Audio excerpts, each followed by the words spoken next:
Потребни се од 7 до 8 милиони евра за да се реши свлечиштето на магистралниот пат од Веничкото село Истибања до Македонска Каменица. Патот што води до граничниот премин кај Делчево во изминатите години е ризичен за патување поради ваквите големи карпи, кои што директно се сплечуваат на коловозот.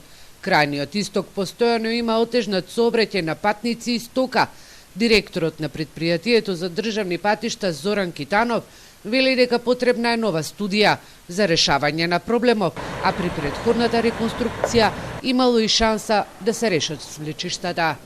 Тој проект за рехабилитација на патот од Кочани до Делчево, што одеше преку Светска банка и што ги опфаќаше и овие одрони за кои што вие зборете, е некаде 5 милиона евра или долари, не ме држи точно за збор, и е завршено комплетно. Меѓутоа што во самата студија пред 10 години е укажано дека поголем дел од свлечиштето треба да биде опфатено. Зошто не било опфатено тогаш? Прашајте некој друг.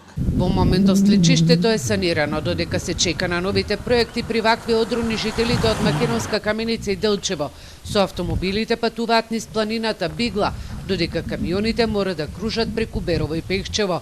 Но проблеми со патиштата имаат и Пробиштипјани. По дупки изгребан коловоз се патува од Пробиштип до Крупиште. Таму машините веќе трета недела ги нема за да ја продолжат почнатата реконструкција. И премиерот Заев минатата недела со својот мотор патувал по овој пат. Вели дека ги разбира реакциите на жителите. Откако е увидено дека на одредени делови подлогата е нестабилна, направена е нова проектна документација, а машините на терен ќе се вратат во текот на наредната недела.